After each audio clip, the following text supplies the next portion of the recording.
Bismillahirrahmanirrahim. Assalamualaikum warahmatullahi wabarakatuh. Selamat pagi anak hebat. Bagaimana kabar kalian hari ini? Nah, pada video pembelajaran kita kali ini, kita akan membahas mengenai materi pesawat sederhana.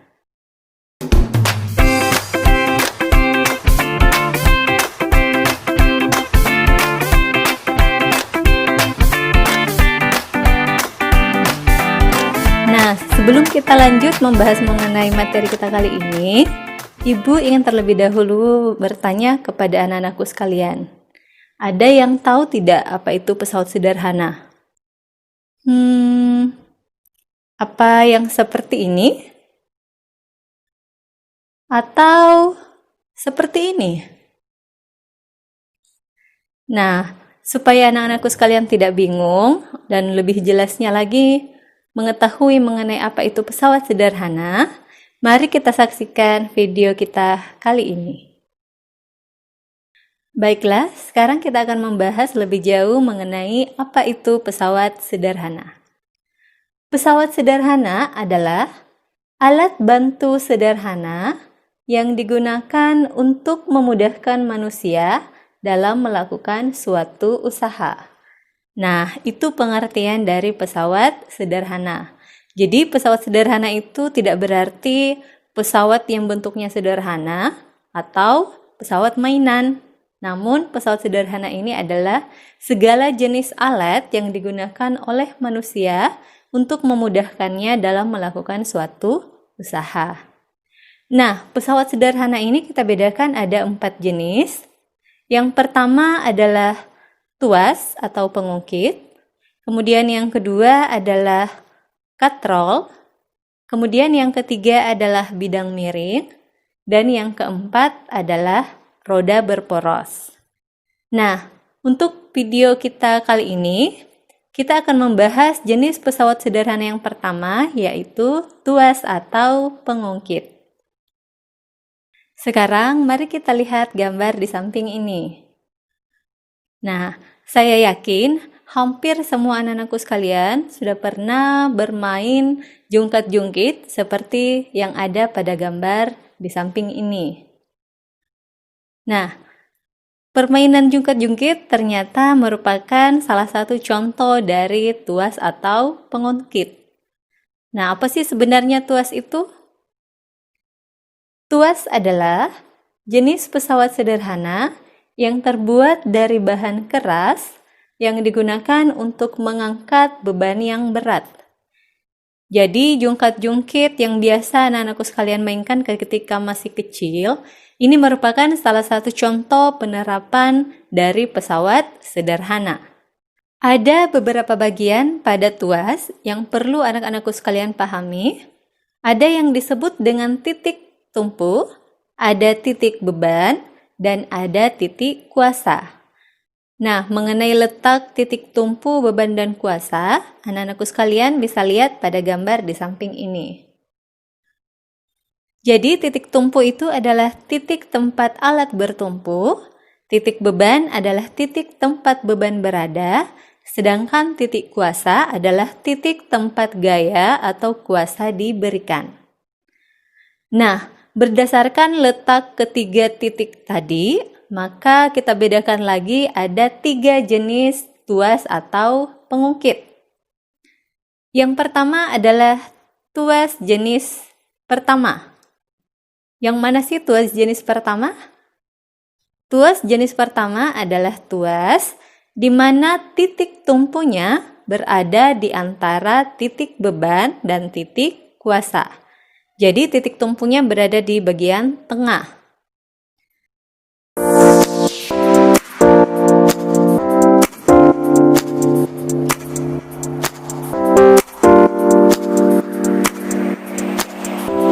Ada beberapa contoh dari tuas jenis pertama.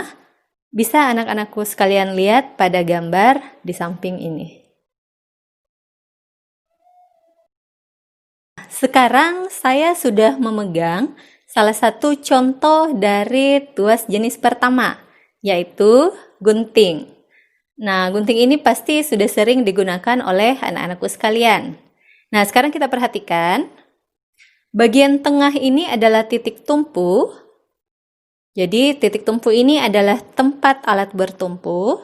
Kemudian, bagian sini, ujung sini adalah titik beban.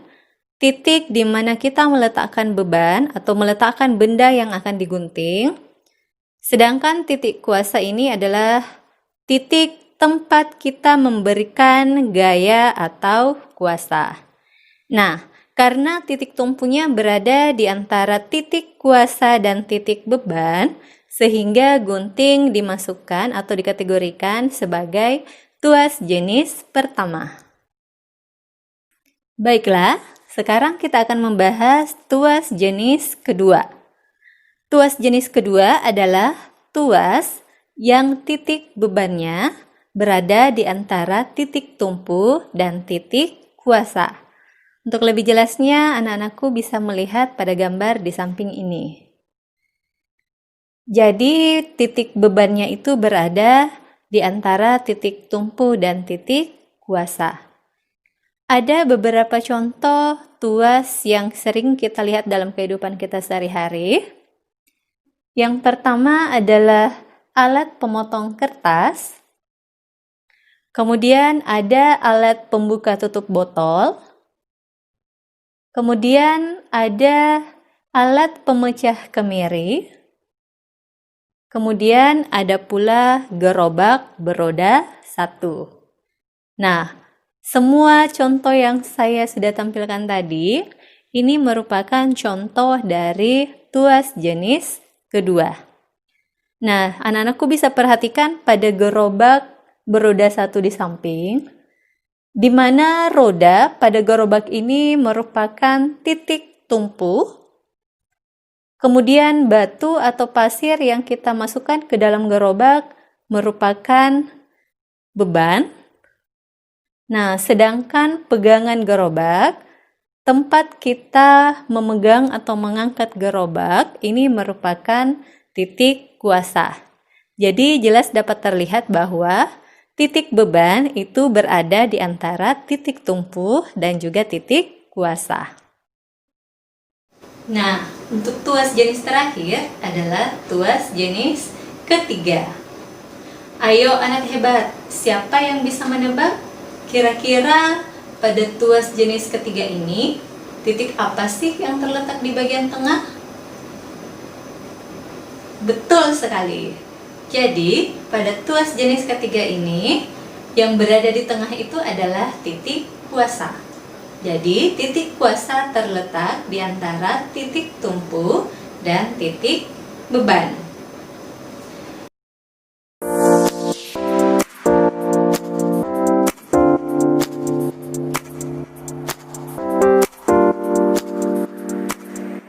Ada beberapa contoh dalam kehidupan sehari-hari yang menggunakan prinsip kerja dari tuas ketiga. Kita bisa lihat pada gambar di samping ini.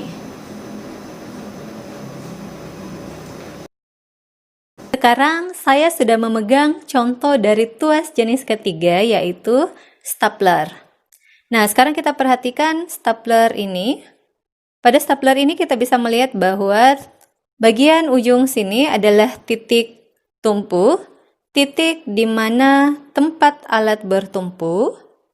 Kemudian pada bagian ujung ini adalah titik beban, titik di mana beban berada atau tempat kita meletakkan benda. Nah, kemudian gaya yang kita berikan itu berada di bagian tengah. Nah, dari sini kita dapat mengetahui bahwa ternyata stapler ini merupakan salah satu contoh dari tuas jenis ketiga, di mana titik kuasa terletak di antara titik tumpu dan titik beban. Nah, sekarang pasti anak-anakku sekalian sudah tahu apa sih yang dimaksud dengan tuas dan apa saja jenis-jenis dari tuas.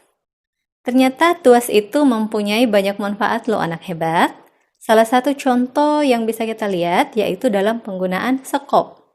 Apa jadinya ya kira-kira jika tidak ada sekop? pasti tukang bangunan akan menjadi kesulitan ketika ingin mengaduk semen atau ingin mengaduk pasir. Nah, ini adalah salah satu manfaat besar dari penggunaan tuas. Begitu pula dengan jenis-jenis tuas yang lainnya. Untuk menghitung berapa besar gaya yang kita keluarkan ketika menggunakan tuas, digunakan rumus sebagai berikut. W dikali LB sama dengan F dikali LK, di mana W adalah berat benda dalam satuan Newton, kemudian LB adalah panjang lengan beban dalam satuan meter, F adalah gaya kuasa dalam satuan Newton, dan LK adalah panjang lengan kuasa dalam satuan meter.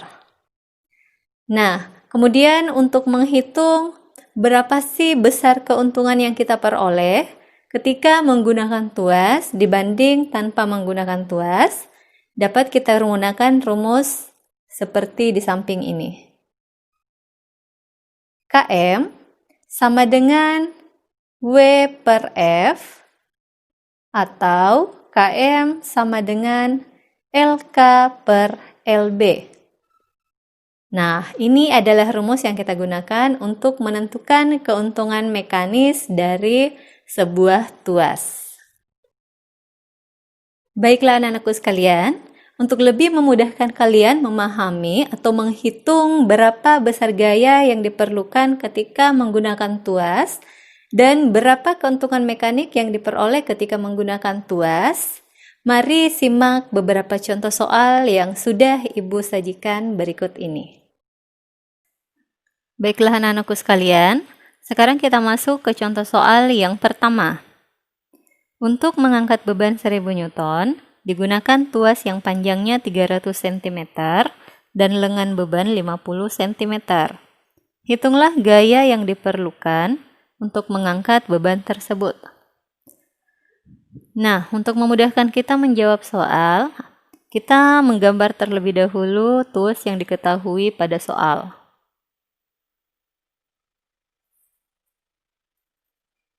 Jadi tuas ini panjangnya 300 cm.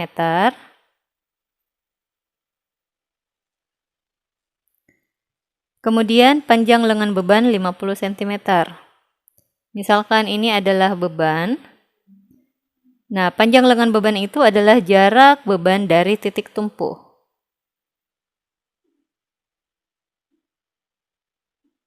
Nah, berarti di sini adalah titik tumpu. Panjang lengan beban adalah 50 cm. Kemudian kita tuliskan apa yang diketahui pada soal. Diketahui yang pertama adalah berat beban sama dengan 1000 Newton, berarti W sama dengan 1000 Newton. Kemudian panjang tuas.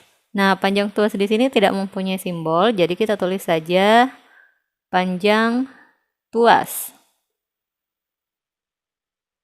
sama dengan 300 cm. Kemudian panjang lengan beban LB sama dengan 50 cm. Ditanyakan berapakah gaya yang diperlukan untuk mengangkat beban, berarti gaya kuasa atau F. Penyelesaian. Rumus pada tuas adalah W dikali LB sama dengan F dikali LK. Nah, yang ditanyakan di sini adalah F. Kita ubah rumus yang ada sekarang, kita majukan ke depan F. Menjadi F sama dengan W dikali LB dibagi dengan LK. Nah, perlu anak-anakku sekalian ketahui bahwa untuk mengubah rumus yang bentuknya seperti ini itu cukup mudah. Jika salah satu besaran ditanyakan, misalnya F, berarti pasangan dari besaran tersebut akan berpindah menjadi penyebut. Nah, begitu pula jika yang ditanyakan adalah W, berarti pasangan dari W akan berpindah menjadi penyebut, sehingga menjadi W sama dengan, nah kita tuliskan ruas yang lainnya, F dikali LK dibagi dengan pasangan dari W adalah LB. Nah, ini adalah cara untuk mengubah rumus pada tuas atau mencari rumus turunan pada tuas. Nah, sekarang kita fokus untuk mencari nilai F. W sudah ada pada soal, LB juga sudah ada. Nah, di sini LK belum ada pada soal. Kita cari terlebih dahulu LK-nya. Kembali pada gambar, LK itu adalah jarak titik tumpu dari titik kuasa. Ini adalah titik kuasa, ini adalah titik tumpu. Berarti ini adalah LK. Nah, untuk menentukan LK berarti mudah saja, cukup dikurangkan panjang tuas dikurang dengan LB. Jadi LK sama dengan panjang tuas dikurang LB. Panjang tuas 300 cm dikurang LB 50 cm sama dengan 250 cm. Jadi LK sama dengan 250 cm. Nah, sekarang kita fokus kembali ke F. F sama dengan W dikali LB dibagi LK. Kita ganti dengan nilai W sama dengan 1000 Newton dikali dengan LB 50 cm dibagi dengan LK 250 cm. Ini satuannya mati. 50 dikali 1000 berarti 50.000. Satuannya Newton. Dibagi dengan 250.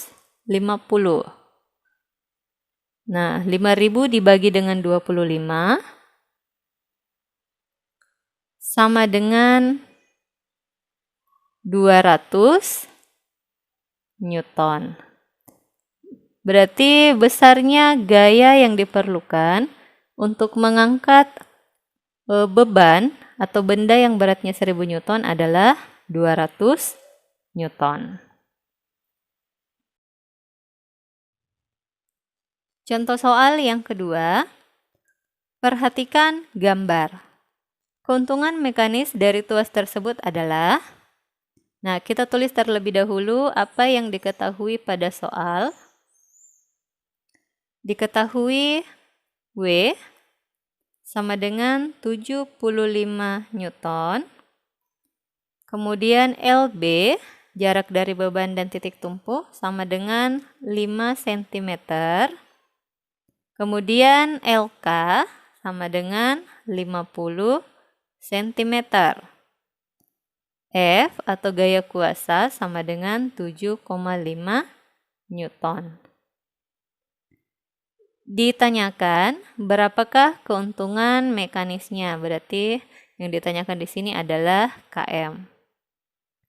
Penyelesaian, kita kembali melihat rumus. KM sama dengan W dibagi F. Nah, di sini ada dua rumus untuk menentukan nilai KM atau keuntungan mekanis. Boleh W per F atau LK dibagi LB. Jadi anak-anakku sekalian tinggal memilih saja rumus mana yang akan digunakan. Tergantung apa yang diketahui pada soal. Nah, kebetulan pada contoh soal kita kali ini, semua besaran diketahui, jadi tinggal dipilih saja rumus mana yang akan kita gunakan. Kita coba menggunakan rumus yang pertama, KM sama dengan W dibagi F. W sama dengan 75 Newton, F sama dengan 7,5 Newton. Berarti nilai KM 75 dibagi 7,5 sama dengan 10. Ingat, satuan Newton di sini sudah mati. Nah, untuk keuntungan mekanis sendiri ini tidak mempunyai satuan. Ada beberapa literatur yang kadang menuliskan keuntungan mekanisnya ditulis pakai kali. Jadi, keuntungan mekanis sama dengan 10 kali. Nah, sekarang kita coba menggunakan rumus yang kedua.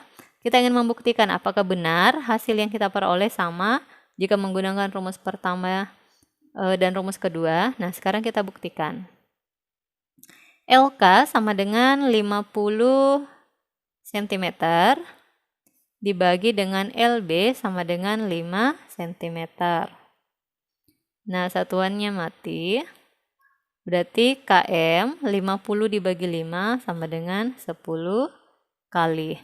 Jadi anak-anakku harus tahu bahwa kali di sini bukan satuan dari sebuah besaran.